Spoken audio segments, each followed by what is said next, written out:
네, 안녕하십니까. 지난 시간에 이어서 오늘은 좀 고전역학을 완전히 이제 마치려고 합니다. 지난 시간에 그러니까 에너지의 얘기를 조금 이제 다 못 끝냈는데 오늘은 에너지 얘기를 완전히 이제 마쳐서 에너지가 과연 무엇인가 하는 거를 여러분한테 좀 정확하게 좀 말씀을 드리려고 합니다.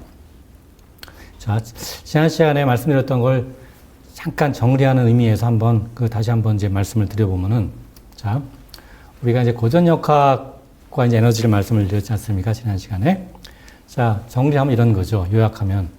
우리가 움직임의 법칙, 그러니까 이른바 뉴턴의 운동의 법칙이라고 흔히 말하는 그 움직임의 법칙이라고 하는 거는, 자, 힘이 주어지면, 어떤 물체에 힘이 주어지면 그 녀석의 운동이 바뀌게 된다. 움직임이 변화하게 된다. 이런 얘기죠. 그래서 A는 n분의 F다. A equal n분의 F. 이것이 바로 이제 우리가 흔히 말하는 뉴턴 역학이지 않습니까?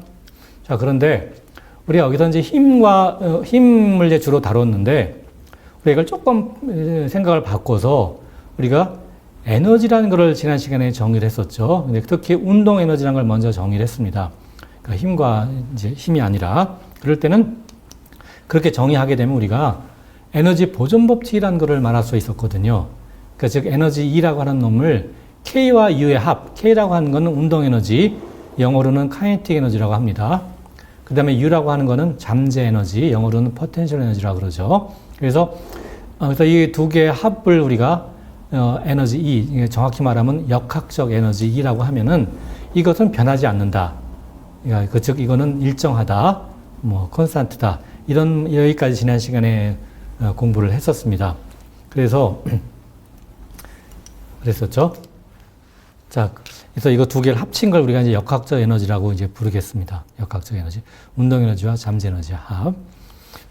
자, 그리고 지난 시간에 또 아주 어려운 개념을 제가 좀 소개를 해드렸는데, 좀 굉장히 이해하시기 어려웠을 것 같고, 좀 그래서 이거를, 말씀드릴까 하고 저도 고민하다가 말씀드렸던 이유는 그거를 잘 이해하시라는 의미보다는 하여튼 굉장히 여러 가지 방식이 가능하다. 고전역학도 A는 n분의 F 혹은 F equal M의 이런 뉴턴 역학 한 가지가 다가 아니라 아주 다양한 방식으로 우리가 할 수가 있는 거다. 세상 일이 다 그렇듯이 답이 하나만 있는 게 절대 아니다. 아주 여러 가지가 가능하다. 이런 말씀을 좀 드리려고 말씀을 이제 소개를 한 겁니다. 그래서 그걸 다시 한번 되새겨보면은 이랬었죠. 우리가 작용이라는 거, 영어로는 액션이라고 하는데, 이 작용을 S라고 하면 이렇게 정의했습니다. 뭔가 적분교가 나와서 좀 이제 당황하실 수 있겠습니다만, K라고 하는 건 운동 에너지, U라고 하는 놈은 잠재 에너지. 그래서 K와 U의 차이, K 빼기 U를, 그거를 시간에 대해서, T라고 하는 건 시간이라서 DT라는 건 시간에 대해서 적분하라는 얘기죠. 인티그럴 DT, 그러니까 시간에 대해서 적분해라. 여기 조그맣게 쓴 게 T sub I하고 T sub F는, T sub I는 처음 순간, T sub F는 나중 순간. 그러니까 처음부터 나중까지 시간에 대해서 다 합쳐라. 이런 뜻입니다. 자, 이렇게 작용이라는 걸 정의하면은, 자세한 건 전혀 필요 없습니다만, 정의하면은, 이른바 우리가 최소 작용의 원리라는 것을 이제 말할 수가 있어서, 해밀턴이 말한 거죠. 최소 작용의 원리라는 거는, 이렇게 S라고 하는, 작용이라고 하는 S라는 양이 최소가 되도록, 그렇게 실제로 움직여 간다는 겁니다. 어떤 물체가. 물체가 어느 한 지점에서 다른 지점을 옮겨갈 방법은 무수히 많죠. 아주 다양한 방법이 있을 텐데, 그 다양한 그런 경우로 길 중에서 계산해 보면 이 S라고 하는 작용이라는 놈은 다 다릅니다. 작용이 좀 큰 놈도 있고 작용이 작은 놈도 있고 여러 가지 다양한 길이 방법이 있는데 그 중에서 작용이 최소가 되는 그런 놈을 골라서 간다는 겁니다. 어떻게 알고 그렇게 골라갈까요? 참 놀랍지만. 아무튼 그것이 자연의 원리고 마치 자연이 어떤 그런 목적을 갖고 있는 것처럼 작용을 최소로 하는 목적을 갖고 있는 것처럼 그렇게 느껴지게 되죠. 어쨌든 이렇게 하는 역학을 우리가 해밀턴 라그랑주 역학이라고 합니다. 그래서 뉴턴 역학과 상당히 좀 다르죠. 그래서 지금 말씀드렸습니다만 우리가 뉴턴 역학은 굉장히 좀 기계론적인 냄새가 나는데 반면에 이런 해밀턴 라그랑주 역학은 상당히 목적론적인 그런 느낌이 좀 드는 거죠. 그래서 다시 말씀드리지만 관점이 굉장히 다양할 수가 있다. 어떤 한 가지 관점만 있는 건 아니다. 다양한 것이 있을 수 있다. 이걸 좀 강조하고 싶고, 이런 해밀턴 라그랑주 역학이라고 하는 놈이 사실은 20세기 들어와서 근대가 되면서 이른바 흔히 말하는 과학혁명이라는 걸 거쳐서 양자역학이라는 것이 만들어졌을 때 가장 중요한 기여를 합니다. 자, 양자역학은 사실은 뉴턴 역학의 바탕이라기보다는 해밀턴 라그랑주 역학의 바탕을 두고서 만들어졌다고 하는 게 훨씬 더 이렇게 생각하시면 되겠습니다. 자, 그런데 오늘 말씀드릴 것은 양자역학은 이제 나중에 이제 자세히 이제 말씀을 드리겠고, 오늘 말씀드릴 거는 뭐냐면, 자, 우리가 이렇게 그 역학적 에너지는 항상 보존된다. 즉, 운동 에너지와 잠재 에너지를 합친 거는 변하지 않는다라고 이렇게 주장을 했는데, 정말 그럴까요? 제가 아까 이렇게 뭐 공을 위로 던졌을 때 처음에는 운동 에너지가 굉장히 컸다가 점점 속도가 줄어드니까 올라가면서 운동 에너지가 점점 작아지지 않습니까? 그래서 최고점에 올라갔을 때는 운동 에너지가 0이 돼버리는데 심지어. 근데 운동 에너지가 없어진 거 아니냐? 뭐 운동 에너지가 없어졌죠. 그러나 가만 놔두면 또 밑으로 다시 내려오면서 점점 빨라지니까 운동 에너지가 다시 생겨나면서 점점 더 커지게 되죠. 그래서 그 결국 무슨 얘기냐면 운동 에너지는 없어졌다가 다시 생겨나는 것을 우리가 어떻게 해석하느냐? 운동 에너지가 어떤 다른 형태로 살짝 바뀌었다가 다시 돌아오게 된다. 이렇게 해석하는 것이 편리하고, 다른 형태로 살짝 바뀐 게 뭐냐? 그걸 우리가 잠재 에너지라고 부른 겁니다. 그러니까 운동 에너지는 없어졌지만 대신에 잠재 에너지로 바뀌어서 생겨나고, 그것이 다시 또 없어지면서 다시 운동 에너지를 다시 돌아오게 된다. 이렇게 생각한 것이 그것이 바로 그 역학적 에너지 보존 법칙이었던 거죠. 즉, 운동 에너지와 잠재 에너지를 합치면 하나하나는 일정하지 않으니까 운동 에너지 없어지기도 하고 뭐 생겨나기도 하지만, 또 잠재 에너지도 없어지기도 하고 생겨나기도 하지만, 그러나 그 둘을 합친 그거는 언제나 일정하다. 변하지 않는다. 이것이 역학적 에너지 보존 법칙이었죠. 자, 그런데 문제는 잘 던져갖고 올라갔다 내려오는 것까지 다 좋은데, 근데 정말로 지면에 부딪히게 되면 어떻게 될까요? 그러면 지면에 부딪히게 되면 결국은 멎어버리지 않습니까? 멎으면 운동 에너지는 0이 되는 거죠. 그렇다고 잠재 에너지가 있느냐? 잠재 에너지도 없습니다. 없어지죠. 아무래도 다시 생겨나지 않거든요. 그러니까 없어졌죠. 그러니까 따라서 놀랍게도 운동 에너지만 없어지는 게 아니라 잠재 에너지도 없어지니까, 다 없어지니까 결국은 운동 에너지와 잠재 에너지를 합친 그 전체 총 역학적 에너지가 없어져 버린 게 되거든요. 이걸 어떻게 우리가 이해해야 되겠느냐 이거죠. 그래서 결론은 뭐냐면 이런 식으로 우리가 이런 경우는 뭐냐면 이제 만약에 중력만 받고 끝나면 이런 일이 안 생기는데, 바닥에 떨어졌다는 거는 바닥에서부터 우리가 다른 힘을 받은 거거든요. 바닥에서 또 뭐 사실 받고, 그다음에 우리가 또 다른 예는 우리가 어떤 이제 물체를 쫙 밀게 되면은, 밀어서 힘을 주면은 이제 그런 물체가 움직여서 운동 에너지를 가지게 되는데, 얼마 못 가서 정지하게 되지 않습니까? 그러니까 다시 말씀드리면 우리가 어떤 물체를 이렇게 지면에서 이렇게 여기 힘을 줘서 딱 밀게 되면, 이것이 이제 딱 밀면 이게 이제 움직입니다. 움직여서 V가 생기게 되는데, 그래서 그러면 이거 질량을 M이라고 하면 당연히 2분의 1 mv제곱이라는 이 운동 에너지가 있는 건데, K가 있죠. 그런데 문제는 이놈이 가다가 영원히 가지 않고 언제 가서 서버리지 않습니까? 결국 씁니다. 가만 놔두면. 그러면 당연히 수절 밀었다 놓으면 결국 쓰니까. 그럼 여기서 운동 에너지가 0이 돼버리거든요. 처음에. 그러니까 운동 에너지가 줄어들었죠. 그렇다고 잠재 에너지가 생겼느냐? 아닙니다. 잠재 에너지는 언제나 0이죠. 언제나 변함 없거든요. 그러니까 잠재 에너지 항상 그대로입니다.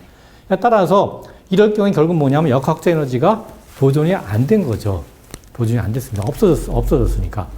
그래서 그런 경우를 왜 그런가 하는 건, 이 경우에는 물론 이제 아마 다 짐작하시겠습니다만, 이 지면으로부터 우리가 힘을 받게 되는데, 이른바 마찰력이라는 걸 받게 되는 거죠. 마찰힘. 그래서 이쪽으로 이렇게 움직일 때 이 반대 방향으로 마찰력이라는 힘을 받게 되기 때문에, 그래서 이것 때문에 이제 운동 에너지가 없어지게 되는 겁니다. 그래서 에너지가 이른바 손실이 되게 되는 셈인데, 그거를 그러니까 이제 이렇게 표현할 수 있는 거죠. 그래서 우리가 마찰력 같은 게 있으면, 뭐 대표적인 이런 게 있으면 델타 E, 그러니까 델타 E라고 하는 건 그 E라고 하는 게 이제 역학적 에너지인데, 역학적 에너지의 변화량, 즉 델타 K와 델타 U의 합이죠. 이 녀석이 마찰력이 이상한 짓을 하기 때문에 이게 0보다 작아져서, 0보다 작다는 거는, 변화량이 0보다 작다는 거는 나중값이 처음값보다 작다는 얘기죠. 그러면 결국 줄어든다는 얘기입니다. 결국 이 녀석이 줄어든다. 즉 에너지가 줄어든다. 이런 결론이 얻어지는 겁니다. 그래서 우리가 이러한 이상한 힘, 마찰력 같은 뭐 이런 힘이 있으면, 우리 일상에서 흔히 보는데, 이런 게 있으면 이 역학적 에너지가 안타깝게도 보존되지 않고 줄게 됩니다. 그래서 자, 이런 일이 이제 많이 생기는데, 그러면 이 다음에 우리가 이제 할 만한 게 뭘까요? 이 다음에 할 수 있는 일이. 그러니까 할 수 있는 일이 뭘까 하는 거죠. 할 수 있는 방법이 뭐 여러 가지 방향이 있을 텐데, 이게 뭐냐면 예를 들어서, 원래 그런 거다. 그러니까 에너지라는 게 별로 개념이, 에너지라는 게 결국 이렇게 정의하면은 마찰 같은 게 없을 때만 좀 특별한 경우에만 에너지 보존이 성립하는 거고 일반적으로는 아니다. 이렇게 생각할 수 있죠. 뭐 틀린 생각 아닙니다. 그럴 수 있죠. 근데 그렇게 생각하게 되면은 그러면 우리 일상에서는 마찰 같은 게 흔하거든요. 사실 예를 들면 이게 마찰이라는 게 꼭 어떤 면을 이렇게 문질렀을 때만 생기는 게 아니라 우리가 물속을 걸어가는 거 힘든 거 아시죠? 물을 걸어가려면 그게 말하자면 물하고 마찰력 때문에 그런 거거든요. 그때는 우리가 마찰력 안 그러고 그렇게 액체 같은 거는 우리가 마찰 대신에 고체와 고체끼리 맞붙은 거 우리가 이제 마찰이라고 그러고 액체하고 받는 거는 우리가 보통 이제 저항력이라고 합니다. 저항력. 사실 공기도 마찬가지죠. 우리가 공기 속을 걸어가도 역시 저항력을 받습니다. 공기 없는 거에 비해서 마찰 같은 걸 받는 거죠. 그래서 우리 일상에서는 이러한 힘이 흔한데 그런 힘들이 있으면 모조리 다 결국은 이 역학적 에너지를 보존을 안 되게 합니다. 다 줄어들게 만들거든요, 결국은. 그래서, 그러니까, 그럼 무슨 얘기냐? 우리 일상에서 보면, 그러면 역학적 에너지 보존 법칙이라는 게 별로 뭐 이렇게 별 볼 없는 게 되는 거죠. 뭐, 성립하지 않으니까 대부분 경우에. 따라서 그건 쓸데없는 게 되는 거, 그럼 에너지를 못하라 정의했느냐? 뭐, 그러니까 괜히 헛수고를 한 것 같이 된 거죠, 사실은. 자, 그래서, 근데 대신에 또 한 가지 방법이 있습니다. 그렇게 하는 대신에 우리가 에너지라는 개념을 넓혀보자, 거꾸로. 아까 우리가 운동에너지만 갖고서 부족하니까 잠재 에너지라는 걸 새로 이게 정의했지 않습니까? 마찬가지로 또 새로운 에너지를 정의해서 그래서 운동에너지와 잠재 에너지를 합친 이른바 역학적 에너지는 줄어들지만 그 또 다른 에너지를 합치면은 줄어들지 않게 만들 수 있지 않겠는가 하는 생각할 수가 있는 거죠. 그래서 그런 생각을 한번 해보자는 겁니다. 그 생각을 처음으로 한 사람이 이제 그게 핵심적인 게 바로 열이라고 하는 문제입니다. 열. 이 핵심이 바로 열이라는 문제인데, 자, 우리가 열이라는 놈이 과연 뭔가, 뜨겁다는 거가 과연 정체가 뭐냐 이거죠. 열이라는 문제는 이제 이걸 굉장히 이렇게 고민을 많이 해서 여기다 굉장히 중요한 이제 기여를 하는 사람들이 이제 여러 있는데, 그 중에 가장 널리 알려진 두 사람이, 한 사람이 줄이라는 분이고, 줄이라는 분이고, 또 한 분은 톰슨이라는 분입니다. 톰슨. 그래서 줄이라는 분, 사실 톰슨이라는 분은 좀 희한한 게 원래 톰슨인데 나중에 이름이 켈빈으로 바뀌었습니다. 켈빈. 켈빈으로 바뀐 거는 왜냐하면 이것이 나중에 로드 켈빈, 켈빈 로드를 우리말로 뭐라 그래야 되나요? 로드. 그러니까 로드란 말이죠. 로드 켈빈. 심지어 더도 붙입니다. 더 로드 켈빈. 그러니까 그다음에 영국이니까 영국은 굉장히 이상한 나라잖아요. 아직까지도 무슨 귀족이 있고 무슨 칭호를 받고 서를 붙이고 로드를 붙이고 무슨 그러고 있으니까 아직까지도 왕이 있지 않습니까? 세상에 정말 참 후진적인 나라죠. 영국은 보면 정말 후진적인 나라인데 이제 중세에서 못 벗어난. 그래서 하여튼 톰슨이라는 분이 이렇게 나중에 이제 로드 켈빈이 됐죠. 그래서 하여튼 이런 일화가 있지만 이름을 개명한 거예요? 그러니까 저런 칭호를 받은 겁니다. 저런 칭호가 뭐냐면 저것이 칭호를 받은 겁니다. 이게 귀족으로 딱 자규를 받으면서 그때 왕이 누구였는지 모르겠는데 왕인지 여왕인지 하여튼 이분이 19세기거든요. 물론 19세기에서 20세기 초까지 살았죠. 그때 영국의 왕이 누구인지 잘 모르겠습니다만 하여튼 이게 공식으로 이런 칭호를 받았습니다. 공식 칭호가 뭐냐면 First Baron Kelvin 이렇게 받았네요. 이렇게 바론이라는 게 귀족의 자기 중에 하나죠. 귀족 중에. 그러니까 네.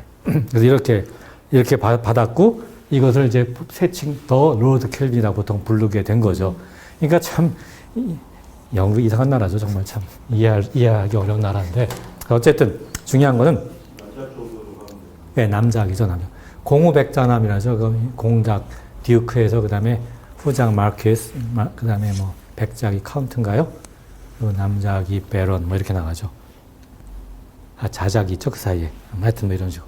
어쨌든 자, 그래서 이게 뭘 한 거냐면 여기 이제 그림을 보시면은 그림에 여기 어떤 이제 물통에다가 물을 담아 놓고 여기다 이렇게 바람개비 같은 그 장치를 이렇게 해서 여기다 이렇게 축을 해갖고 요 축을 돌리는 겁니다. 이렇게 축을 돌리면 여기 바람개비가 돌아가는 거죠. 물 속에서 돌아가서 이게 돌아갈 때 여기에 이렇게 양쪽에 추를 해갖고 추를 놔서 질량이 M이고 이제 W라고 하는 중력을 바꾸는 추를 해서 그래서 이렇게 돌리게 되면은 그러면 추가 예를 들면 올라가고 뭐 내려가고 하면은 이것이 무슨 얘기냐. 조금 전에 말씀드렸던 잠재 에너지, 중력의 잠재 에너지가 바뀌게 되는 거죠.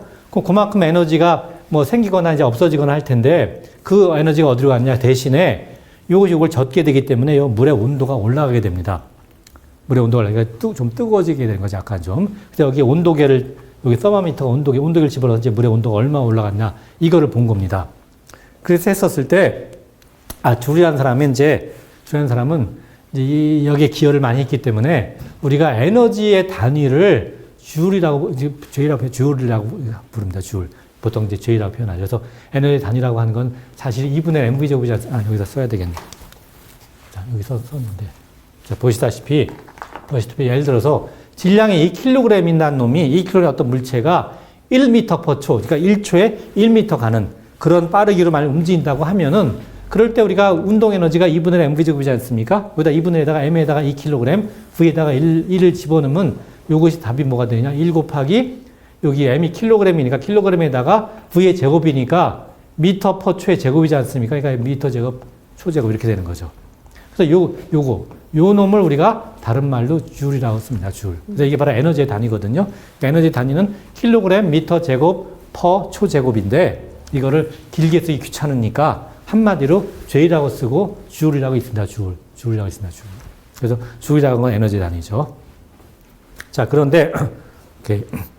자, 그러면 켈빈이라는 톰슨 혹은 뭐 켈빈이라는 사람은 뭐에 써 있느냐? 이거는 우리가 온도의 단위를 보통 K라고 표현하고 켈빈이라고 씁니다. 켈빈이라는 건 뭐냐? 우리가 보통 섭씨 온도가 다 익숙하시죠? 섭씨 온도하고 똑같은 눈급인데 다만 원점만 섭씨 온도가 0도가 아니라 그러니까 273.15 요거를 0도라고 섭씨 온도로 0이라고 한 겁니다. 다시 말씀드리면 섭씨 온도를 했었을 때 영하 273.15도 섭씨로 그거를 절대 온도로는 이 K라고 하는 거로 0이라고 합니다. 0K. 그러니까 0K라고 하는 온도는 뭐냐면 마이너스 273.15도 C 섭씨 온도로 이렇게 되는 거죠. 이렇게 정의합니다. 그래서 켈빈의 이름을 따서 온도의 단위 이렇게 정의하죠. 자, 그런데 자, 줄이 이런 짓을 한참 해서 뭘 알아냈냐면 이 바깥에서 에너지가 왔다 갔다 했었을 때 그러니까 잠재 에너지가 변화를 금방 알 수 있지 않습니까? MGH를 보면 되니까 MGH만큼이 얼마나 변했냐를 딱 보면은 그 요 잠재에 없어진 것만큼 요 놈의 물이 어떻게 됐냐 했더니 물의 온도가 올라갔다는 거를 이제 알아낸 겁니다. 계속 실험을 해서. 그래서 얼마 올라갔느냐 해보니까 그러니까 물에 우리가 보통 이제 우리가 열의 일당량이라고 부르는데 물을 우리가 칼로리라는 거 다 아시죠? 칼로리. 그러니까 1칼로리라고 하는 건 뭐냐면 이렇게 쓰는데 칼로리입니다. 칼로리. 1칼로리는 칼로리죠. 칼로리. 1칼로리라는 게 무슨 뜻이냐면 물 1g이라는 게 물 1세제곱센티미터 1g. 물 1g을 1도씩 높이는데 필요한 열을 말합니다. 필요한 열. 그러니까 물에다가 우리가 열을 주면 물의 온도가 올라가지 않습니까? 물을 끓일 때 생각하시듯이. 그럴 때 얼마나 하느냐. 우리가 1g을 1도씩 높이는데 필요한 열을 우리가 1칼로리라고 부릅니다. 그때 필요한 열의 양을. 정확히 말하면 사실은 물에 1g 1도씩 높이는데 필요한 열이 다 똑같지 않아서 온도마다 좀 다르기 때문에 정확히 하면 14.5도씨에서 15.5도씨로 1기압에서 이게 들어가지만 하여튼 일반적으로 이렇게 생각하시면 되고. 그런데 놀랍게도 그러니까 여기 에너지 변화량을 우리가 줄로 계산하고 그다음에 이게 물의 온도 변화량 생각하면 이게 칼로리가 얼마 들어가는지 계산할 수 있지 않겠습니까? 온도가 얼마 올라가나 보면 몇 칼로리가 들어갔다 알 수 있으니까. 그래서 줄과 칼로리 사이의 관계를 보니까 이렇다는 걸 알 수 있습니다. 이렇게 됐다는 거. 그러니까 말하자면 그러니까 1칼로리가 4.158 줄에 해당한다. 알게 된 거죠. 다시 말하면 우리가 열량을 계산하는 칼로리라고 하는 게 다시 말하면 이게 바로 에너지하고 똑같다는 얘기죠. 에너지한 얘기고 에너지의 단위랑 똑같은데 칼로리란 단위하고 줄이란 단위하고 어떤 관계가 있느냐. 1칼로리는 4.158 줄에 해당한다. 이거를 우리가 줄이 알아낸 거고 우리가 이거를 열의 1당량이라고 부릅니다. 이 칼로리가 줄로 한 사람은 어떻게 되냐 이걸 말해주는 거죠. 그래서 오케이. 자, 그래서 지금 보시면 이제 이렇게 생각할 수가 있습니다.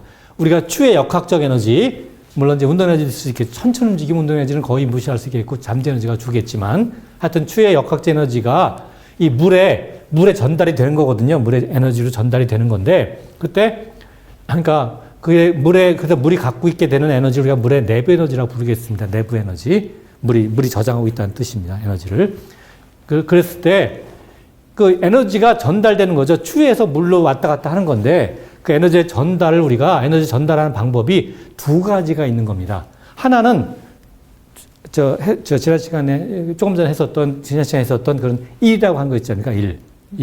1이라고 하는 것이 에너지를 전달하는 방식이거든요. 그러니까 내가 예를 들어서 이 녀석한테 힘을 줘서 이게 밀게 되면 이 녀석이 움직이게 되면 일을 해주는 거죠. 내가 이렇게. 그러니까 내가 얘한테 에너지를 전달해 주는 거거든요.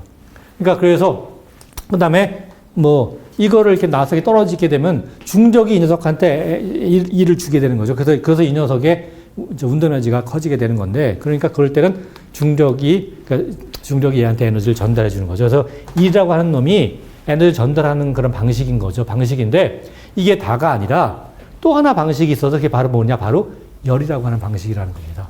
그러니까 열이라는 건 결국은 에너지를 전달하는 방식 중에 하나입니다. 우리가 보통은 우리 일상에서는 일이라고 하는 것도 익숙하지만 또 열도 사실 익숙하죠. 에너지 전달 방식이. 그래서 이렇게 그래서 이런 열이라고 하는 그런 현상, 즉 에너지를 전달해주는 하나의 방식인데, 이걸 다루는 학문을 우리가 열역학이라고 부릅니다. 열역학. 그래서 영어로는 thermodynamics라고 하죠. 열역학. 그래서 사실은 이거는, 그러니까 전에 그래서 19세기에 많이 이제 만들어지면서 거시변수라고 하는 건 좀 어려운 얘기입니다만 별게 아니라 그냥 얘 온도가 얼마나 되느냐, 물의 온도가, 또 물의 부피가 얼마나 되느냐, 또 물의 암비가 얼마나 되느냐, 이런 걸 따지는 이런 것들을 우리가 보통 거시변수라고 하는데, 거시란 말이 왜 붙느냐 하는 거는, 물이라는 거 우리가 만일 눈이 정말 좋아서 물을 자세히 볼 수 있다면 어떻게 보일까요? 눈이 하느님만큼 좋다고 하면. 물이라는 게 결국은 분자들의 모임이지 않습니까? H2O라고 하는 분자들이 엄청나게 모여 있는 거거든요. 여기 몇 개쯤 모여 있을까 하는 건 말씀을 한번 드렸던 것 같은데, 여기 물이 H2O 분자가 몇 개쯤 있을까요? 여기 안에.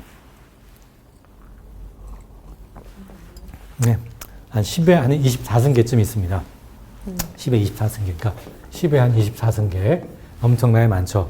근데 우리가 그 물의 분자 하나하나를 본다면 그 녀석들이 하나하나 다 운동 에너지를 갖고 있을 거 아닙니까? 움직이고 있으니까 가만히 있지 않고 그 다음에 잠재 에너지를 갖고 있습니다. 걔네들끼리 상호작용이 있어서. 근데 그런 걸 치지 말고, 그런 걸 우리가 눈이 아무리 좋아도 그거 못 보죠. 그리고 12사승계 되는 걸 하나하나 따진다는 건 사실 물론 불가능하거니와 의미도 없죠. 이거 분자 하나하나 H 분자가 어떻게 있나 알아서 뭐 하겠습니까? 의미도 필요도 없으니까. 그래서 따라서 대신에 이 전체, 이 엄청나게 많은 수가 모인 분자들이 모인 전체의 이 물이라는 놈, 요 놈이 예를 들어서 온도가 얼마나 되느냐, 요 놈이 암비가 얼마나 되느냐, 부피가 얼마나 되느냐, 요 놈이 전체가 갖고 있는 내부 에너지가 얼마나 되느냐, 이런 것이 우리한테 의미가 있고 우리가 더 유용한 그런 양들이죠. 그런 양들은 따라서 이 하나하나의, 그러니까 물 분자, H2O 분자 하나하나가 아니라 전체 집단, 엄청나게 많은 수 전체 집단의 성질이거든요. 그래서 그래서 거시 변수라고 부릅니다. 거시라는 말이 전체 크게 보자는 거죠. 하나하나 보지 말고, 분자 하나하나 보지 말고, 이 많은 수 전체를 보자는 그런 의미에서 거시라고 부르는 겁니다. 그래서 그들 사이라는 말은, 그러니까 예를 들어서 이거에 이런 거 보면 이거에 암벽이 어떻게 되고, 부피가 어떻게 되고, 온도가 어떻게 되고, 그런 녀석들이 어떤 관계를 맺게 되는가, 그거를 다루는 걸 우리가 열역학이라고 부릅니다. 열역학 사실은. 그래서 흔히 우리가 열역학 법칙이니, 그 다음에 열기관이라는 건 우리가 보통 자동차에 쓰는 가솔린 엔진 같은 거, 그런 것들이 다 열기관입니다. 다 이런 현상을 이용한 거라서, 그럴 때 열이라고 하는 그런 에너지 전달 방식을 1이라고 하는 걸 바꿔서 자동차 움직이게 해주는 거거든요, 사실은. 이제 그렇게 볼 수가 있는 거죠. 자, 그래서, 그 다음에 그래서 사실은 이제 물의 내부 에너지라고 하는 거는 우리가 분자 수준으로 보면은 분자들의 역학적 에너지에 해당하는 겁니다. 그러니까 여기 물 한 컵의 물이 얼마나 많이 갖고 있냐 하는 건 결국은 요걸 구성하고 있는 H2O 분자들, 그 녀석들이 역학적 에너지가 얼마나 많은가 다 합치면 하나하나가 운동 에너지도 있고 잠재 에너지도 있거든요. 그런 걸 다 합친 게 어떻게 되냐, 그걸 말하는 거죠. 만일 우리가 정말 자세히 본다면 불가능하지만 그거에 대응한다고 할 수 있겠습니다. 그래서 이런 우리가 뭐 이런 거시 변수들 사이에 어떤 관계가 있냐를 다루는 걸 연력학이라고 부르고 나중에 잠깐 말씀드리겠습니다만 우리가 이거를 구성원들, 이 분자들 하나하나 하고 어떤 관련을 맺을 것인가 하는 걸 그 관련을 맺어주는 걸 우리가 통계학이라고 합니다. 그래서 통계학이 사실은 이 근대 과학, 그 다음에 근대 물리학, 그리고 현대 물리학이 굉장히 중요한, 아주 가장 중요한 그런, 물리학의 방법이 되겠고, 이게 사실 정보라고 하는 것 깊은 관련이 있어서 21세기 가장 중요한 그런 분야가 된다고 생각을 합니다. 자, 그래서 그럼 정리를 하겠습니다. 이 정리를 하면은, 자, 우리가 이제 에너지 보존 법칙이라고 하는 것이, 자, 운동 에너지화랄 걸 제일 처음에 시작을 했죠. 이걸로 시작을 해서 그 다음에 잠재 에너지를 정의를 했습니다. 이 둘을 합친 걸 우리가 역학적 에너지라고 했었죠. 그럼 역학적 에너지가 왔다 갔다 하는 거는 결국은 이제 운동 에너지와 잠재 에너지 사이를 왔다 갔다 하는 거는 왜 그러냐 하는 거는 그거는 바로 이 1이라고 하는 형태로 이제 왔다 갔다 하는 거거든요. 1이라는 형태로 에너지가 전달이 되는 거죠. 둘 사이에. 1이라고 하는 형태로.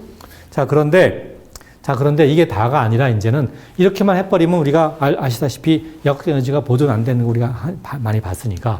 그래서 우리가 내부 에너지라는 걸 또 생각해야 되겠다는 겁니다. 내부 에너지. 이거는 1뿐만 아니라 열이라는 형태로도 에너지가 왔다 갔다 할 수가 있는 거거든요. 이런 열이라는 형태는 우리가 역학적 에너지에서는 있을 수 없는 건데, 이렇게 우리가 굉장히 많은 수가 모이는 그런 거시적인 게, 그러니까 말하자면 분자가 엄청나게 많이 모인 이러한 물이라든가, 뭐 공기라든가, 뭐 그런 관점에서 볼 때는 열이라는 형태로 생각할 수가 있는 거죠. 자, 그래서 그럴 때 우리가 에너지를 전달하는 방식이 두 가지가 있다고 말씀드렸습니다. 하나가 1이라는 형태고 또 하나는 열이라는 형태인데 이 둘이 어떻게 다르냐? 뒤에 가서 자세히 말씀드리겠습니다. 뒤에 가서 이건 뭐냐면 정보의 입장에서 굉장히 다릅니다. 정보의 관점에서. 1과 열의 근본적인 차이는 바로 정보의 문제라고 할 수가 있겠습니다. 뒤에 가서 자세히 말씀을 드리겠습니다. 자, 그런데 이 내부 에너지뿐만 아니라 이걸 확장하면 굉장히 무수히 많은 종류의 에너지가 있습니다. 종류라기보다는 무수히 많은 형태의 그런 것 잠깐 말씀드리면 무슨 소리 에너지니 제가 말을 하면 이 소리라고 하는 것도 에너지 갖고 있거든요. 소리가 전파된다는 건 에너지가 전파돼 나가는 겁니다. 사실은 소리 에너지. 그 다음에 뭐 전기 에너지. 그 다음에 무슨 화학 에너지. 빛 에너지 등등등 아주 다양한 형태의 에너지가 있거든요. 그런데 이런 녀석들의 정체가 과연 뭘까? 예를 들어서 소리 에너지라고 하는 놈은 사실은 공기 분자들이 진동하는 거거든요. 공기 분자가 진동하면서 그 진동이 퍼져나가는 겁니다. 근데 공기 분자가 진동한다는 건 공기 분자가 결국은 운동 에너지, 잠재 에너지를 가지면서 계속 왔다 갔다 하는 거거든요. 그러니까 결국은 소리가 가지고 있는 에너지라는 거는 결국은 공기 분자들이 진동하면서 그 분자들의 말하자면 운동 에너지와 잠재 에너지를 하고 말할 수가 있는 거죠. 그 다음에 전기 에너지라는 거는 뭐냐? 전기 에너지라는 거는, 우리가 전기 에너지를 많이 이용하죠. 쓰고 있는데, 전기 에너지는 사실 우리가 그 중력에 해당하는 것만큼 우리가 전기를 땐 플러스 전기, 마이너스 전기끼리 서로 당기거나 뭐 밀거나 그런 힘이 있는데, 우리가 중력이라는 놈이 잠재 에너지를 아까 갖다 주듯이 전기력도 잠재 에너지를 갖다 줄 수 있거든요. 그 다음에 전기를 띤 그런 알갱이 전자라든가 이런 것들이 움직일 수 있으니까 또 운동 에너지도 물론 좀 있을 수 있고 특히 잠재 에너지를 가질 수 있어서 그런 것들을 이용하는 게 바로 전기 에너지입니다. 주로. 그 다음에 화학 에너지라는 건 뭐냐면 화학 반응을 통해서 있는 건데 화학 반응이라는 건 기본적으로 대부분 경우가 다 뭐냐면 전기적인 현상입니다. 그래서 전기 에너지에 근원하는 거죠. 화학 에너지라는 것 자체도 사실은. 빛 에너지라는 것과 특별한데 빛 에너지는 이 빛이 갖고 있는 에너지인데 이거는 정말 좀 특별하긴 합니다. 근데 하여튼 빛이 갖고 있는 에너지 나중에 양자역학을 얘기할 때 자세히 말씀을 드리죠. 어쨌든 근데 중요한 거는 이런 에너지들, 내부 에너지라는 건 아까 말씀드렸듯이 예를 들면 물이면 물이 갖고 있는 에너지라는 건데 이것도 역시 그 물을 구성하고 있는 물 분자, H2O 분자들의 에너지라고 그렇게 볼 수 있는 거니까 결국은 이런 것도 모듈이 보면 우리가 잘게 보기로 보면 잘게 보기라는 게 무슨 얘기냐면 아주 마이크로스코픽하게 본다는 게 무슨 얘기냐. 진짜 눈이 좋아서 분자 하나하나 보자는 얘기죠. 만약 그렇게 본다고 하면은 그런 구성원들, 분자 같은 구성원들이 갖고 있는 역학적 에너지라고 볼 수 있는 거죠. 사실은. 그렇게 볼 수 있는 건데 그렇지만 우리가 볼 때는 우리가 현실적으로 볼 때는 이렇게 잘게 보기를 볼 수도 없고 또 봐봤자 물론 불가능하고 원리적으로 불가능하거니와 만에 하나 가능하다 하더라도 별로 의미도 없는 거죠. 사실. 그래서 우리는 결국은 거시적으로 크게 볼 건데 그렇게 볼 때는 이런 것들을 역학적으로 보지 말고 이렇게 새로운 이런 형태로 우리가 취급하는 게 훨씬 더 적절하다고 할 수 있겠습니다. 그래서 중요한 거는 이렇게 그러면 에너지가 이렇게 여러 가지 형태로 가질 수가 있게 되는 거고 그 형태를 계속 바뀔 수가 있지만 그러나 이걸 전체를 모든 걸 합치면 그건 언제나 일정하다. 즉 보존된다고 말할 수가 있다는 거죠. 그래서 형태 변환된다는 건 뭐 에너지가 결국은 옷을 계속 여러 가지로 갈아입을 수가 있겠지만 그러나 본원적으로 변하지는 않는다. 이런 얘기라서 이건 그 당시에 이런 개념이 생기기 시작한 건 그 당시에 유럽에서 서구에서 그 예술의 사조 중에 이른바 낭만주의하고 굉장히 같이 갑니다. 이전에 우리가 만일에 에너지를 생각하기 전에 뉴턴의 원래 힘이 있으면 힘이라는 원인이 있어서 그 결과로서 움직임이 바뀌게 된다. 이게 그런 굉장히 기기론적인 생각이라는 건 혹은 합리론 혹은 뭐 이성주의적인 생각인 거죠. 그 당시에 이제 그러니까 뭐 문예 사조로 보면은 사실 상당히 그 이성주의라는 건 합리적인 거는 고전주의라고 우리가 말하는 고전주의 그런 그 문예 뭐 예술에서 거기서 낭만주의 넘어가는 것이 바로 우리가 에너지라는 거 보면 굉장히 뭔가 좀 참 신비롭게 보이지 않겠습니까? 그러니까 에너지라는 거 옷을 막 갈아입을 수 있지만 막 아주 다양한 형태로 막 나타나지만 그러나 놀랍게도 전체적인 변하지 않는다. 총량은 굉장히 뭔가 좀 굉장히 그래서 뭔가 유연하고 옷을 갈아입을 수 있으니까 아주 굉장히 유연하고 아주 이렇게 아주 그렇지만 이렇게 딱딱하지 않지만 뭐 그러면서 굉장히 좀 신비로운 그래서 상당히 낭만주의적인 그러니까 그런 생각 그런 거와 같이 간다고 보통 생각을 합니다. 그래서 흥미롭게도 요 각각의 이런 에너지 형태의 그 중심을 그걸 주로 취급하는 것이 다 하나의 독립된 학문이 되어 있습니다. 내부 에너지를 한 게 아까 말씀드린 열역학이죠. 예, 이거요. 그다음에 소리 에너지를 주로 다루는 게 음향학입니다. 예를 들어서 뭐 세종문화회관에 우리가 설계할 때 음향이 굉장히 중요하거든요. 소리를 어떻게 하게 하느냐 음악에서 그게 음향학이죠. 전기 에너지를 주로 다루는 건 전자기학이고 화학 에너지를 다루는 게 사실 화학이죠. 화학이에요. 그다음에 빛 에너지를 다루는 거는 바로 광학이라고 합니다. 빛에 대한 광학. 그래서 이런 에너지의 여러 가지 형태를 보았었을 때 거기에 각각 맞는 거기를 주로 다루는 그러한 학문들이 생겨났다고 할 수가 있겠습니다. 자, 그럼 이제 마지막으로 이렇게 무수히 많은 에너지가 이제 여러 가지 형태를 옷을 갈아입을 수 있다고 말씀을 드렸는데 그걸 한번 이제 한 가지 예로서 한번 그림을 한번 보기로 하죠. 자, 우리가 산에 올라가는 방법을 한번 생각해 보자는 겁니다. 산에 올라가는 방법이 굉장히 여러 가지가 있을 텐데, 자, 보시면, 자, 우리가 그 중에 하나가 해가 지금 쨍쨍 쬐지 않습니까? 햇빛이 쨍쨍 쬐면 우리가 이거를 솔로셀, 태양전지, 햇빛전지, 태양전지를 이용해서 우리가 전력을 생산할 수가 있죠. 이게 전기에너지가 되는 거죠. 그럼 이걸 갖고 우리가 축전지에다가 우리가 이걸 충전을 해서 저장을 하는 거죠. 축전지. 그러면 뭐가 되겠습니까? 전기자동차가 되는 거죠. 그래서 전기자동차 타고 올라갈 수가 있습니다. 산에. 한 가지 방법이죠. 그 다음에는 또 뭐가 있냐면 해가 쨍쨍 내리치면 우리가 이것이 그러니까 물을 다 증발시켜서 순위가 돼갖고 이것이 그 구름을 이루면은 결국 비가 되지 않습니까? 비가 내리면 강이 흐르죠, 강이. 그럼 강물이 흐르는 강을 뭐 뚝을 하나 쌓아서 수력 발전할 수가 있죠, 수력 발전. 그럼 수력 발전하면 이게 터빈을 돌리는 겁니다. 이게 발전기거든요, 발전기. 돌려서 역시 전력을 생산하는 거죠. 그럼 그걸 갖고 역시 마찬가지로 우리가 축전지에 저장을 해서 전기 자동차 타고 올라갈 수가 있습니다. 또 다른 방법은 뭐냐면 이런 방법이 있죠. 그러니까 해가 내리쬐면은 이른바 광합성, 포토신테시스가 광합성이거든요. 광합성을 통해서 식물이 막 잘 자라지 않습니까? 식물이 자라면 우리가 이른바 총칭해서 바이오매스라고 합니다. 바이오매스, 식물군을 총칭해서. 그럼 얘가 연료로서 거기에 불을 붙이는 거죠. 불을 붙이면은 그럼 뭐가 되느냐? 열이라는 형태로 우리가 에너지를 만들어서 말하자면 터빈을 돌린 겁니다. 이게 말하자면 화력발전입니다. 화력발전을 써서 그래서 역시 마찬가지로 전력을 생산하면 이거 역시 마찬가지로 축전지에 저장을 해서 역시 전기자동차 타고 올라갈 수 있는 거죠. 근데 또 한 가지 방법은 이 불을 붙여서 화력발전하는 것 대신에 이 불을 붙여갖고 열이라는 형태의 에너지 전달 방식을 바로 직접적으로 이제 말하자면 일로 바꿔주는 거가 바로 보통 우리가 생각하는 자동차거든요. 가솔린 엔진이라든가 우리가 흔히 열기관이라 부르는 옛날에 전기기관에서 출발을 해서 가솔린 기관이나 하여튼 그런 기관들, 엔진들 그걸 이용해서 우리가 자동차 타고 올라갈 수가 있습니다. 보통 자동차, 그러니까 휘발유 쓰는 자동차 그럴 수 있고 또 마지막 방법은 우리가 이런 바이오매스, 그러니까 식물이 생긴 걸 우리가 먹습니다. 음식으로 먹어서 그러면 우리 안에 이제 화학에너지들이 막 생겨나니까 그걸 이용해서 우리가 걸어서 올라갈 수가 있는 거죠. 그래서 여러 가지 다양한 방법이 있는데, 자, 이거 하나하나가 여기 화살표를 그린 하나하나가 다 뭐냐? 모듈이 다 에너지가 변화하는 겁니다. 에너지가 옷을 갈아입는 방법이죠. 모듈이 다. 그렇거든요. 자, 전부 다 그런 거죠. 그러니까 이거는 뭐냐면 햇빛 에너지가 빛 에너지죠. 빛 에너지가 전기 에너지로 바뀌는 거고, 그 다음에 축전지에 저장한다는 건 화학 에너지로 바꿔주는 거고, 축전지에서. 그 다음에 그걸 나중에 그 전기 자동차를 탄다는 건 결국은 가서 그거를 다시 전기 에너지를 바꿨다가 그걸 이용해서 모터를 돌려서 전동기 돌려서 결국 운동 에너지를 바꿔주는 거고, 이걸 갖고 산에 올라가면, 높은 데 올라가면 어떻게 될까요? 결국 이거를 잠재 에너지를 바꿔주는 거죠. 그러니까 사람이나 자동차에. 그래서 모든 게 다 그렇습니다.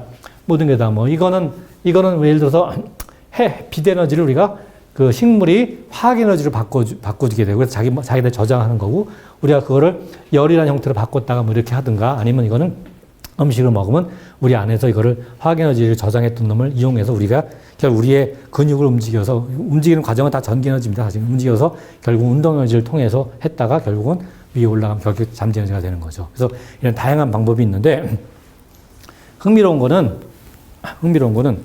자, 결국 뭘까요? 아, 이 중에서 제일 좋은 방법은 뭘까요? 제일 좋은 방법. 개인적으로는 그냥 걸어 올라가는 게 좋을 것 같아요. 왜요? 그 이유가? 산에 등산하는 이유가 풍경도 바라보면서. 그런 거 생각하지 말고, 저는 이거는 지금은 과학을 얘기하고 있지 않습니까? 물리학을. 사러 가는 게 가장 왜요? 왜요? 쉽게 올라갈 수 있어요. 그것도 역시 아니죠. 이건 물리학의 관점에서. 그러니까 에너지의 관점에서 보면은 아까 말씀하셨듯이 걸어 올라가는 게 제일 좋습니다. 왜냐? 우리가 이렇게 화살표 하는 것이 다 에너지가 변화하는 건데, 이때 다 손실이 있거든요. 정확히 말하면 에너지 손실이라고 하는 건 아니고, 에너지 항상 일정한 거죠. 없어지지 않는데, 뭐냐면, 뒤에 가서 자세히 공부를 하겠습니다만, 여기에 엔트로피 혹은 정보의 문제가 들어가서, 우리가 에너지가 있다고 해서 다 우리가 쓸 수 있는 게 아니거든요. 에너지가 쓰려고 하면 일이라는 형태를 우리가 써야 되는데, 에너지가 있다 해서 그걸 전부 다 일이라는 형태로 우리가 가져올 수가 없거든요. 가져올 수 있는 부분이 있고, 가져올 수 없는 부분이 있는데, 그 못 가져올 수 없는 부분, 그런 놈들이 생기게 되는 걸 우리가 에너지가 손실이라고 말을 합니다. 그러니까 에너지 손실이라고 하는 건 에너지가 정말로 없어지는 건 아니고, 우리가 쓸 수 있는 형태에서 쓸 수 없는 형태로 바뀌는 걸 우리가 손실이라고 말하는 겁니다, 사실은. 근데 이 화살표에서 다 그런 게 조금씩 생기게 마련인데, 우리가 이렇게 걸어가는 것이 가장 그 손실이 적은 거죠, 아주. 가장 적거든요. 그래서 가장 좋은 방법인데, 또 하나 흥미로운 건, 어떤 방식을 택하나 공통점이 하나 있죠. 그게 뭘까요? 이 그림에서 보면. 그림에 딱 나타나 있죠. 어떻게 하든 간에, 이 아주 여러 가지 종류들의 에너지가, 여러 가지 그 에너지 변환이 있지 않습니까? 근데 결론은 결국 보면 이 그림에 나타나 있듯이 보시면은 뭘까요? 근원은 모듈이 다 햇빛이지 않습니까? 그러니까 모든 에너지에, 우리가 쓰는 모든 에너지의 근원은 다 햇빛이라는 것이 여기 결론입니다. 그렇죠. 근데 사실은 예외가 하나 있거든요. 그 예외가 뭘까요? 이렇지 않은. 햇빛이 근원이 아닌 그런 에너지가 하나 있습니다. 우리가 쓰는 에너지 중에. 그게 뭘까요? 햇빛이 근원이 아닌가요? 네? 햇빛이 아닌, 근원이 햇빛이 아닌. 우리가 석탄석유도 다 이겁니다. 사실은 바이오매스 이놈은 석탄석유를 다 포함하는 겁니다. 다. 석탄석유도 결국은 다 옛날에 오래전에 식물들이 다 받은 것들이 저장된 거거든요. 그러니까, 근데 근원이 햇빛이 아닌 거 딱 하나 있죠. 직접 햇빛이 아닌 게 뭐냐? 핵에너지입니다, 바로. 우리가 핵발전, 흔히 원자력이라고 좀 잘못된 이름으로 말하는 핵발전이라고 하는 것이 사실은, 그러니까 사실은 그거는, 그거는 직접적으로 햇빛이 근원이 아닌 거죠. 사실 이거는. 네. 그래서 이게 정말 예외인 거고, 그래서 가정적으로 말씀드렸습니다만, 그래서 지금에서 일단 그래서 가정적으로 방법이 아까 이제 걸어 올라가는 거 아까 말씀드렸고, 그래서 오늘은 여기까지 일단은 말씀을 드릴까 생각합니다. 조금 하셔도 되는데. 네, 조금 더 하셔도 돼요. 더 할까요? 그러면 그러면 조금 더 하겠습니다 오늘. 그럼 다 끝낼 수 있으면 더 좋긴 한데, 질문 없으시면 다음으로 지나가죠. 그러면 이걸로 해서.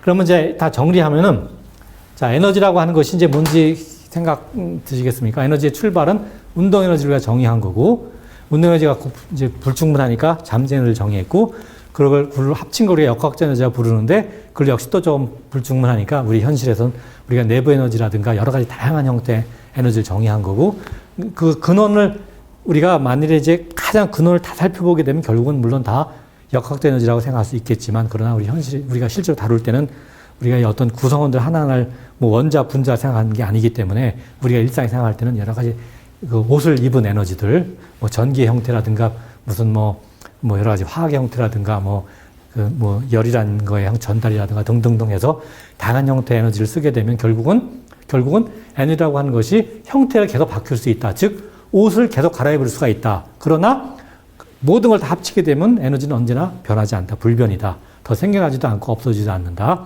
네, 그걸 좀 강조를 합니다. 그래서 그걸 우리가 전체를 합쳐서 총에너지니까 에너지 보존 법칙이라고 합니다. 그러니까 모든 걸 다 합쳤을 때. 그러니까 뭐 조금 더 어려운 얘기까지 말씀을 드리면 아까 마찰을 잊게 되면 역학 에너지가 좀 줄어든다고 했는데 그 에너지가 어디로 갔느냐 하면은 그 마찰 같은 거 예를 들어 우리가 마찰을 하게 되면은 고면이 좀 따뜻해지는 거죠. 마찰면이. 그래서 열이라는 형태로 전달이 돼서 그것이 결국에 가서는 사실 그 물체의 이제 바닥면, 그 물체에 조금 전달이 돼서 거기가 조금 뜨거워지기도 하고 거기에 약간 좀 어려운 얘기로 말하면 그 녀석의 이른바 포논, 그러니까 살창 떨기라고 하는 게 생겨서 걔네들의 그 내부 에너지 좀 저장이 조금 옮겨갑니다. 그렇게 되기도 하고 결국에 가서 또 공기주로 다 흩어지기도 하고 등등등. 그래서 그런 걸 다 합치면은 결국은 에너지는 없어지지는 않습니다. 하는 거죠, 사실은. 그러니까. 그래서 그거를 좀 잘 인식하시고 그래서 에너지라는 개념이 사실 그래서 출발은 사실은 우리가 현상을 기술할 때 굉장히 편하게 하기 위해서 아주 간편하고 아주 효율적이고 그렇게 하기 위해서 에너지라는 개념을 우리가 만들어낸 개념인 거죠, 당연히. 뭐 모든 개념이 그렇지만. 네, 혹시 질문 있으시면. 네, 흑발 시험 같은 경우는 예. 태양 에너지하고 무관하게 예. 인간이 새로운 물질을 만들어내면서 거기서 생기는 에너지거든요. 그렇습니다. 예. 예. 예. 예. 그게 사실은 전혀 우리가 살아왔던 자연하고는 거리가 먼 방식인데요. 예. 그러니까 저는 성경에 그런 얘기가 있잖아요. 태아에 새로운 것이 없나니 하는 말이 있는데 이건 태아에 새로운 것을 만들잖아요. 존재하지 않던 걸 만들어내고로서 인해 그걸로 인해서 우리가 갖게 되는 문제점이나 이런 철학적이나 물리학적인 문제점이 있지 않나. 그거가 조금 헷갈좀 전해주시면 예, 아주 정확하게 잘 지적하셨습니다. 물론 이제 이렇게 말하는 분도 있을 수는 있습니다. 그러니까 핵발전의 처음의 원료는 예를 들면 우라늄이라고 하면은 우라늄은 원래 이제 지구에 있는 거 아니냐 생각할 수 있는데 물론 이제 우라늄이란 게 이제 238이 대부분이고 230은 아주 소량이지만 이걸 농축해서 쓰는데 그렇지만 사실 그것도 결국 이제 지구에 조금 있었던 거지만 지금 현재 햇빛을 우리가 받아서 생긴 건 전혀 아닌 거죠. 원래가 지구가 탄생할 때 있었던 거가 첫째 그 한 가지고 그 다음에 더 문제가 되는 거는 우리가 플루토늄 같은 거는 아예 이제 지구에 사실상 없었던 그걸 만들어낸 거거든요. 인간이 만들어낸 거죠. 그뿐만 아니라 우리 핵발전하면서 무수히 많은 그런 초우라늄 원소들, 그러니까 우라늄이 사실은 지구상에 존재하는 마지막 가장 큰 원자인데 그보다 더 큰 놈들 만들어내는 거거든요. 엄청난 여러 가지를. 걔네들은 전혀 없었던 우리가 만들어내는 거니까 진짜 그야말로 태양 아래 없었던 걸 만들어내는 거죠. 그러니까 지금 지적하신 게 맞고 그래서 그리고 우라늄 230만 쓴다 하더라도 그거는 햇빛의 직접적인 영향은 전혀 아닌 거니까 뭔가 굉장히 특별한 건데 그러니까 사실 그거는 어떻게 보면은 그러니까 굉장히 하여튼 좀 그러니까 부자연스러운 거 있는 건 틀림이 없습니다. 그건 뭘 봐도 알 수 있냐면 여기서 보실 때 사실 햇빛이라고 하는 거는 사실은 지구상에 어디나 다 고르게 똑같이 비추죠. 물론 이제 무슨 기후에 따라서 좀 흐린 날이 많은 지역이 있고 그러긴 하겠지만 하여튼 기본적으로 어디나 다 똑같이 비추는데 그 구름 이런 게 아니면 다 똑같이 비추는 건데 그런데 여기서 보시다시피 만일에 우리가 이 바이오매스를 이용했었을 때 석탄과 석유 같은 거는 조금 제한되었거든요. 약간 매장된 데가 아주 공평하진 않죠. 석유가 좀 덜 공평하고 석탄보다 햇빛이나 바람에 비하면. 그런데 우라늄은 어떠냐? 우라늄은 아주 불균형이거든요. 불평등이거든요. 그러니까 매장된 데가 아주 굉장히 제한되어 있습니다. 우라늄은 사실 전 세계 몇 군데 없거든요. 사실상. 그러니까 가장 말하자면 뭐 햇빛의 정반대죠. 그 점에서 보더라도 햇빛은 누구한테나 다 공평한데 우리 아니면 가장 불공평하게 분포되어 있는 거죠. 이 그 출발 자체도. 그리고 그러니까 사실 여러 가지 우리가 봤었을 때 우리가 이 에너지를 우리가 어떤 에너지를 주로 이용할 건가 봤었을 때는 사실은 핵발전이라는 게 여러 가지 면에서 봤을 때는 가장 하여튼 문제가 많고 가장 치명적일 수 있고 가장 이렇게 그 공정하지도 않고 뭐 모든 면에서 보면 적절하지 않은 거죠. 뭐 명백합니다. 실제로 모든 면을 보더라도. 그리고 핵발전이라는 게 뭐 대단한 것처럼 생각하기 쉽지만 사실은 핵발전도 기본적으로는 화력발전입니다. 사실은 이게 똑같습니다. 화력발전인데 이거를 좀 자연스럽게 우리가 바이오매스를 태워서 우리가 열의 형태를 전달받아 에너지를 전달받는 게 아니라 핵 그 분열이라고 하는 그 핵 반응 굉장히 희한한 비정상적인 좀 그러니까 부자연스러운 그런 방법으로 핵을 쪼개서 인위적으로 새로운 핵을 만들어내면서 거기서 나오는 에너지를 이용해서 물을 끓여갖고 결국 터빈을 돌린 거거든요. 그러니까 그다음부터 똑같습니다. 사실 물을 끓이는 거는 뭐 완전히 똑같습니다. 사실. 그러니까 물 끓일 때 우리가 석유를 쓰느냐, 뭐 석탄을 쓰느냐, 천연가스 쓰느냐 구분 안 하고 다 화력발전이라 부르지 않습니까? 사실은. 그렇게 생각하면 핵발전도 사실은 기본적으로 화력발전인 거죠. 뭐 석유 화력발전이냐, 석탄 화력발전이냐 대신에 핵 분열 화력발전이다. 이렇게 말하는 것이 가장 뭐 사실 정확한 표현이라고 생각을 합니다. 근데 하여튼 뭔가 하여튼 핵에너지는 굉장히 좀 부자연스럽다는 거는 뭐 제가 강조를 하고 뒤에 가서 우리가 사실은 이제 뭔가 이렇게 자연에 없는 걸 새로 만들어냈다는 거가 상당히 굉장히 특이한 건데 그거를 우리가 생명현상하고 비유하자면 생명현상은 사실은 우리가 유전자를 변형시켜서 새로운 종을 만드는 거랑 상당히 비슷하거든요.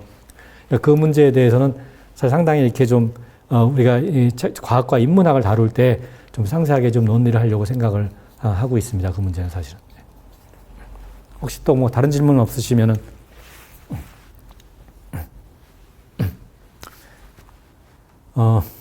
자 그러면 자 요 다음에 이제 제가 말씀드릴 것이 지금 보시다시피 우리가 고전역학하고 지금 에너지를 이제 맞췄으면 그 다음에 고전 전자기 이론을 이제 말씀드릴 순서가 되겠습니다.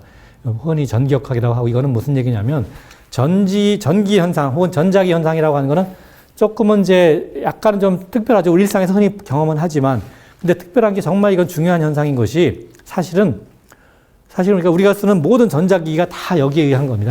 전자기 이론에 의해서 만들어지는 거고 모든 전자기 기기들 그것뿐만 아니라 사실은 생명이라는 거 우리를 포함한 생명이라는 것도 기본적으로 다 전자기 현상이라고 봐도 뭐 과언이 아닙니다. 사실 전자 현상에서 생명이 생겨난 거기 때문에 그러니까 정말로 중요한 현상인 거죠. 이 전자기 현상이라는 게. 그래서 여기에 대해서 좀 말씀을 드리려고 하는데 아무래도 오늘은 이 정도 하는 게 낫지 않을까 생각이 됩니다. 왜냐하면 요거를 마저 하려고 하면 다음 시간에 제가 제 생각에 모아서 하는 게 좋을 거라 생각이 들어서 오늘은 일단 이걸로 마치기로 하겠습니다. 이 정도로. 네. 혹시 뭐 다른 질문 없으시면 이걸로 마치겠고 다음 시간에 전자기론을 완전히 맞춰서 고전 물리학 완전히 끝내겠고 그 다음 시간에는 이제 원래 상대성 이론을 할 차례긴 하지만 제가 조금 이제 약간 좀 순서를 바꿔서 뭐 하여튼 좀 뭐 인문학이나 이런 얘기를 조금 좀 지대하시지 않고 좀 이렇게 그런 좀 뭐랄까 약간 좀 액센트로 한번 좀 생각을 좀 해보겠습니다. 네, 지금까지 잘 들어주셔서 고맙습니다. 네. 감사합니다. 네.